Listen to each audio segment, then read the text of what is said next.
Au cours de l'hiver dernier, j'avais des conversations avec Jonathan Trudeau, notre chroniqueur politique du 7 heures, que vous aimez beaucoup, que les auditeurs de Québec au FM 93 aiment beaucoup. Et je savais que ça allait pas très bien pour Joe. Il prenait des congés de temps en temps.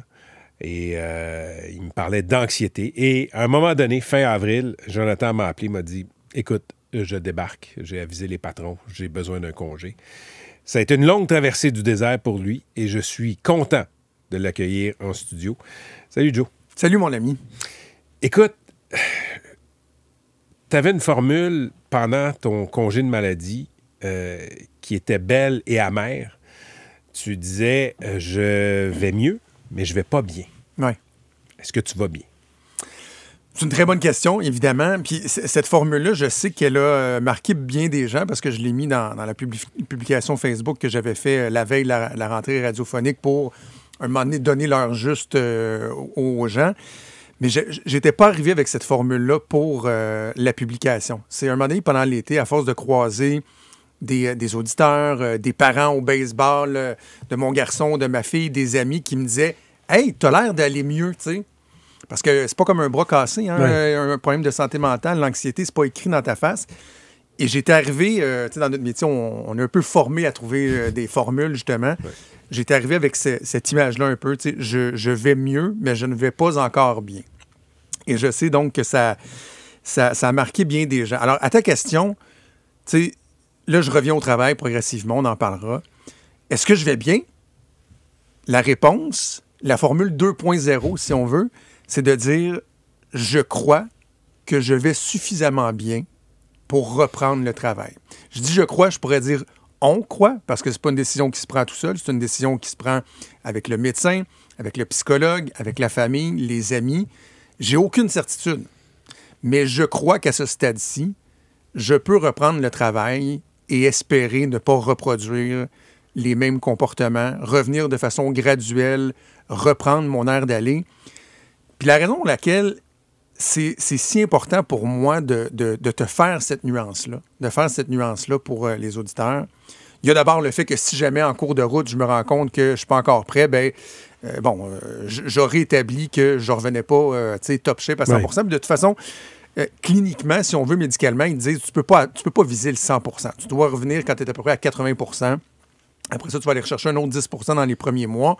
Et au bout d'un an, là, tu peux aspirer à être à 100 %. Donc, la raison pour laquelle je veux l'expliquer ainsi, c'est que, tu sais, on s'en est parlé, la sortie que j'ai faite à la veille de la rentrée radiophonique, c'était important pour moi d'en parler, de sensibiliser. Je ne suis pas en train de te dire que je vais en faire une mission de vie et que je vais me définir par ça, parce que je suis un animateur, je suis un analyste politique. Mais tu ne vas jamais taire ça. Jamais je vais le taire, je vais en parler, puis écoute, le tsunami de réactions que j'ai eu, autant de gens que je connais, de collègues des médias, de politiciens, de gens du milieu artistique, mais assurément beaucoup de nos auditeurs qui me remerciaient, qui disaient que ça faisait œuvre utile, bien, je veux continuer dans cette veine-là. Puis, selon cette logique-là, ce serait pas honnête pour moi d'arriver ce matin au micro puis dire « Patch, top shape ».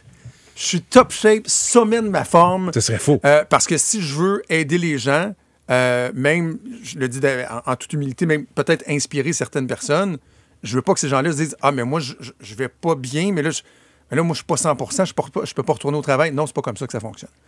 J'ai encore de l'anxiété, mais maintenant, j'ai des outils. J'ai des outils pour le contrôler. Puis c'est ce qui fait que je pense être en mesure de recommencer à travailler. Joe, j'ai souvent pensé que, j'ai longtemps cru que l'anxiété, c'était comme de la nervosité.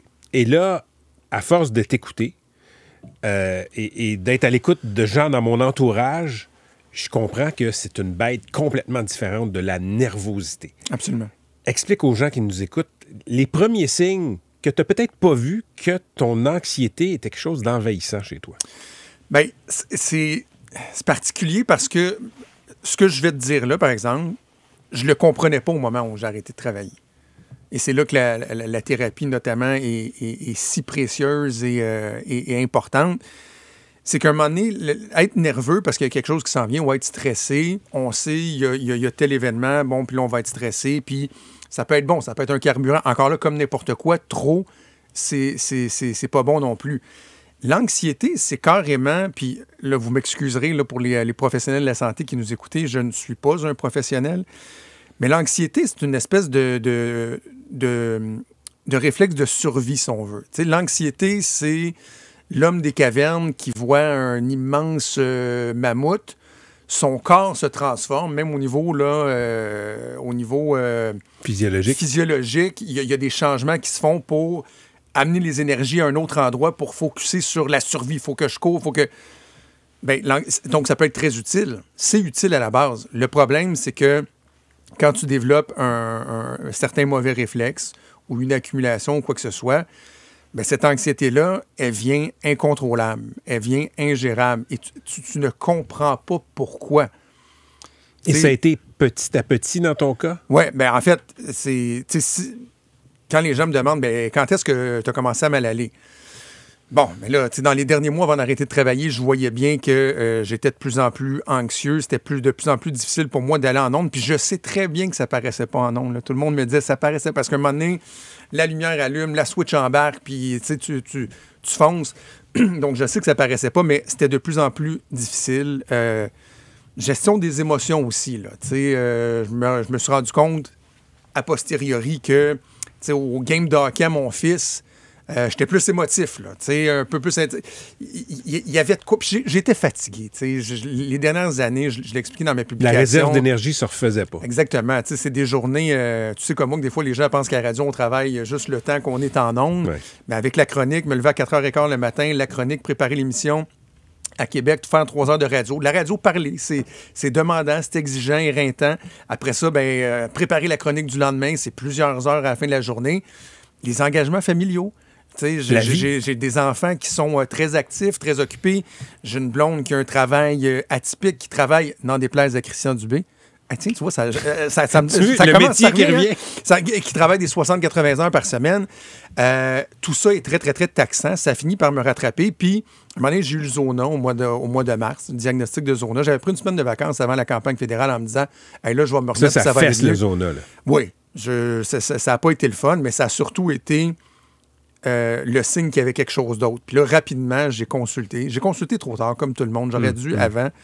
J'ai consulté, eu un diagnostic de trouble anxieux qui n'était pas encore défini, avec une médication qui a été ajoutée. Puis là, je pensais être capable de faire la campagne électorale. Et ce qui s'est passé, puis il existe plein de sortes de troubles anxieux. Là, de façon générale, moi, c'est un trouble de l'anxiété généralisée, mais de façon plus précise au niveau de la thérapie. Ce que j'ai développé, c'est ce qu'on appelle le trouble panique avec agoraphobie. Et là, je suis certain qu'il y a bien des gens qui disent « Mais c'est quoi ça? Ça mange quoi en hiver? » Moi, j'avais jamais entendu parler de ça. Premièrement, l'aspect agoraphobie, j'ai toujours su que j'étais pas un maniaque des foules. Mais là, j'ai compris que agoraphobie, la définition est beaucoup plus large. C'est tout ce qui est lieu public. Moi, ça a été jusque l'épicerie. Ça a été jusque aller reconduire à 5 minutes de chez nous ma fille à l'école. Ça a été, dans mes pires moments, jusqu'à prendre une marche dans mon quartier. Et ça m'amenait à faire des attaques de panique. Mais la caractéristique du trouble panique, il le résume, le vulgarise, si tu veux, en disant que c'est la peur d'avoir peur. Donc, je devais aller à l'épicerie, par exemple, ou je devais aller en ondes faire une chronique avec toi. Là, je me disais, je vais sûrement avoir une attaque de panique. Ce que je n'appelais pas ça dans ma tête à l'époque, je ne le comprenais pas. Ouais. Je vais sûrement avoir une attaque de panique. Donc, j'avais une attaque de panique à l'idée d'avoir une attaque de panique. Mais là, donc, tu paniquais. Ben c'est ça. Donc là, quand tu arrives, tu fais juste confirmer ton hypothèse de départ, puis tu paniques. Et là, à un moment donné, ça devenait absolument ingérable. Là, le dernier vendredi que j'ai travaillé, la dernière chronique que j'ai faite avec toi, où j'ai failli arracher ma cape sur la chaise de ma barbière parce que j'étais complètement paniqué et que le dimanche, je faisais un voyage à l'Éco-Centre pour aller porter des vidanges et que j'ai paniqué en revenant en voiture vers chez nous. J'avais 10 minutes de route à faire, puis ça a fait comme... C'est fini. Je suis arrivé à la maison, j'ai dit à ma blonde, j'ai pris une décision, j'arrête. Elle me dit, t'arrêtes quand? Je dis, là. Et là, elle me dit... C'était la veille de l'élection. Elle dit, l'élection est demain. J'ai dit, je sais, mais je pourrais pas le faire. Puis je veux que les gens sachent que ce soit toi, nos patrons ici, nos patrons à Québec, mes collègues dans Trudeau-Landry, tout le monde savait que j'allais pas bien. Tout le monde m'encourageait, essayait de me convaincre d'arrêter. Mais moi, je me disais, je peux pas, j'ai une responsabilité, je dois me rendre au moins jusqu'à l'élection, idéalement jusqu'à l'été, puis après ça, on a des grosses vacances, puis je vais me remettre. Mais là, la chaîne a débarqué. Donc, en gros, c'est un épuisement professionnel qui a fait en sorte que des traits anxieux qui étaient présents dans ma personnalité, puis ça, je l'ai découvert. C'est comme j'ai l'impression d'apprendre à me connaître depuis 5-6 mois. Là. J'avais plein de traits anxieux qui visaient essentiellement à toujours garder le plus de contrôle possible sur mon environnement. Là, il y a des gens qui vont sûrement se reconnaître. Là, mon problème, c'était l'intolérance à l'inconfort ou à l'incertitude. Donc, j'avais plein de petits mécanismes dans ma vie professionnelle, personnelle, qui visaient toujours à minimiser l'inconfort, l'incertitude, à assurer mon contrôle sur ce que je faisais. Et tout ça était gérable. Jusqu'à temps que la chaîne débarque avec l'épuisement, où là, ben, ça a déboulé, puis c'est devenu une maladie, si on veut. Là. Dès qu'on s'en est parlé après ton congé, là, tu m'as dit, à un moment donné, je vais prendre la parole. Ouais. T'as jamais eu peur de dire « moi aussi ». Non. Non, puis quand j'ai... tu sais, puis rapidement, dans mon entourage, j'en parlais, là, avec les amis, les gens, les connaissances, j'étais ouvert. Puis tu sais, c'est intéressant à regarder au niveau sociologique, si tu veux, comment les gens réagissent. Il y en a qui vont partager ce qu'eux ont vécu. Il y en a qui vont être très, très, très empathiques, mais il y en a aussi qui vont être mal à l'aise, qui vont faire comme oh, OK, qu'est-ce qu'il faut que je dise? C'est correct, c'est moi qui t'en parle. Puis donc, rapidement, je me disais, je voulais en parler publiquement. Puis quand j'ai fait ma publication sur les médias sociaux qui a fait beaucoup réagir, c'est sûr qu'au début, là, j'ai comme eu un petit vertige. Là. Je me suis dit, OK, là, je m'embarque dans quoi? Mais on dit qu'au travers du lait, il y a souvent du beau. Là. J'ai découvert que non seulement il y a de la place pour ça, pour des gens qui ont une tribune, qui j'aime pas le terme notoriété, là, mais qui peuvent se faire entendre, qui peuvent inspirer, partager, sensibiliser. Il y a de la place pour ça. J'ai pas senti aucun jugement. Il y a quelqu'un, à un moment donné, qui m'a envoyé un fil de messages sur Twitter de dizaines de personnes qui disaient que c'est à cause du vaccin. Là, il y a combien de picouilles, lui? Combien de dosettes? Là? Je me dis, oh mon Dieu, OK, faisons abstraction de ça. Mais les gens sont tellement gentils, tellement empathiques, sympathiques, que je me suis dit, je vais continuer à le faire. Comme je te dis, je me définirai pas par ça. Là, je suis conscient que dans les prochains jours, prochaines semaines, je vais en parler plus que pas assez. Puis ça demeurera un sujet récurrent dans ce que je fais, notamment comme animateur à la radio, où je suis un généraliste, de parler de santé mentale, parce qu'on a tous nos marottes, nos chevaux de bataille. Je parlais déjà souvent, moi, de la santé des hommes, du sort des jeunes à l'école. Ben là, tout ce qui est santé mentale va s'ajouter à ça, pas uniquement chez les hommes, mais en même temps, je suis conscient qu'un homme de 44 ans qui prend la parole ouvertement, sans tabou, sans gêne, sans honte, ben si ça peut aider, tant mieux. Quand j'ai annoncé que tu prenais un congé, je l'ai dit que tu allais revenir. Puis tu allais revenir de façon progressive. Ouais. Tu sais, dans les médias, tu reviens ou tu reviens pas, bien souvent.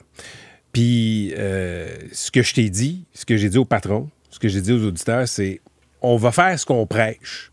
Puis Joe, il va revenir quand il va être prêt à revenir, puis à son rythme aussi. Fait que les auditeurs qui sont très contents, là, je regarde la messagerie, là, sont très, très contents de te retrouver. Je suis certain qu'ils vont être prêts à vivre avec le fait que tu vas être là un peu au début, puis il y a des jours où tu ne seras pas là. Puis ça va être la même chose à Québec. 2 choses là-dessus. La première décision que j'ai eu à prendre, puis que ça a été long, là, je l'ai pris, je te dirais, mi-juillet, là, c'était est-ce que je continue la même charge de travail? Est-ce que je peux reprendre la même charge de travail et espérer un résultat différent? Si la réponse c'est non, ça ne sert à rien de continuer. Mais là, j'ai compris que, je parlais tantôt de tous les mécanismes. Là, je faisais de la surpréparation, notamment pour ma chronique le matin. Je vais t'en reparler dans une seconde. Oui, c'est ça. Je vais m'arriver un petit peu plus tard. Mais j'en suis arrivé à la conclusion que j'étais capable, ça valait la peine de l'essayer, puis d'être confiant d'arriver à un résultat différent, que ce soit tenable au long cours. Première chose. Deuxième chose, avec le médecin, avec le psy, discussion que j'ai eue avec toi, avec les patrons, il y avait cette notion-là. Est-ce que tu peux revenir dans les médias de façon progressive? J'avais même des gens autour de moi qui me disaient « Ah ouais, toi, ça sera probablement pas possible. » Puis là, j'ai dit « Non, un instant. Là. Encore là, selon la logique que je veux essayer de donner l'exemple, d'inspirer, etc., je veux pas être hypocrite puis dire, mais par exemple, moi, parce que je suis dans les médias, je vais revenir non seulement à 100% en forme, mais 100% du temps. On va le faire de façon progressive. Fait qu'avec toi, on va commencer quelques semaines à faire une revue de la semaine le vendredi. Ça va être graduel aussi avec Trudeau-Landry. Puis dans 5-6 semaines, le but, ça va être de reprendre tranquillement, pas vite, mon air d'aller puis d'être là à temps plein. Mais tu sais, je te raconte l'anecdote. À un moment donné, je me souviens d'avoir parlé avec mon médecin parce que le bout qui a été difficile, là, ça a été de prendre la décision de ne pas revenir pour la rentrée. Parce que, bon, mai, juin, j'étais pas là. Après ça, c'est les vacances d'été, mais je savais que les gens s'attendaient à ce que je sois là à la rentrée. Ouais. Et là, je disais à mon médecin que, bon, ça me stressait. Puis là, quand je vais venir en retour progressif, les gens vont être fâchés. Puis mon médecin, le docteur Millette, que je salue, qui a été fantastique, tout comme le docteur Chevrier, mon psychologue, je tiens à les saluer parce qu'il y a des hommes et des femmes qui sont tellement précieux dans ces cheminements-là. Mon médecin m'a dit, Monsieur Trudeau, s'il y a des gens qui sont fâchés parce qu'ils vous entendent pas assez, ce sera un beau problème. C'est parce qu'ils vous aiment. Sage parole. J'ai fait comme, OK, vu de même, on va le prendre comme ça. On va le prendre comme ça. 3 choses que je veux dire en terminant. Oui. D'abord, je salue ta blonde qui t'a soutenu là-dedans, ta famille aussi. Oui. Mes enfants aussi. Je sais à quel point c'est pas facile pour des enfants de se faire parler de leurs parents. Là. Non, évidemment. Deuxième affaire, on en a parlé hors d'onde. Là, tu as levé à 4 heures du matin pour faire ta revue de presse. Si t'es pour te lever à 4 heures du matin, viens animer le show du matin, OK? Là, tu vas te lever un peu plus tard, puis tu vas te faire confiance, OK? C'est pas de te lever dans le milieu de la nuit qui va faire que tu fais des bonnes chroniques. Ça n'a jamais été ça. Sais-tu ce qui fait que tu fais des bonnes chroniques? C'est que t'es toi. That's it. Puis ça, qu'importe l'heure à laquelle tu te lèves, t'es toi, Jonathan Trudeau. Puis la troisième affaire que je veux te dire, tu vas sortir du studio, puis tu vas aller lire tous les commentaires que nos auditeurs t'envoient. T'es un exemple. Les gens t'aiment beaucoup et t'admirent beaucoup. Merci. Ça me touche beaucoup. Moi, je me lèverai plus à 4 heures, premier juré. Puis je vais juste finir en faisant 2-3 remerciements. Pas juste pour être cheesy puis dire je remercie ma femme. Puis non, parce qu'ils sont importants pour moi. Je veux remercier Cogeco. Nos patrons, on est dans une ère où des fois, il y a des entreprises qui prêchent l'ouverture puis la santé mentale et tout ça, mais que les bottines ne suivent pas toujours les babines. Nos patrons, autant à Québec qu'à Montréal, ont été fantastiques. Je vais toujours être reconnaissant. Je veux remercier, évidemment, tu l'as dit, ma conjointe, mes enfants, ma famille. Une chance qu'ils ont été là. Je veux remercier les auditeurs qui ont été tellement précieux, empathiques, m'ont pas mis de pression et tout ça. Puis le dernier remerciement que je veux faire, il va peut-être te surprendre un peu, c'est aux gens de notre milieu. Tu sais, on pense souvent que dans les médias, parfois à raison, parfois à tort, que c'est un milieu, tu sais, évidemment ultra compétitif où on se bitch puis qu'on se réjouit à peu près du malheur des autres et tout ça. J'ai découvert une solidarité exceptionnelle au sein de nos collègues des médias, des gens avec qui je travaille depuis des années, d'autres que je connais à peu près pas, que j'ai appris à connaître, qui se sont ouverts, qui ont pris pas juste des fois la peine de m'écrire, de m'appeler.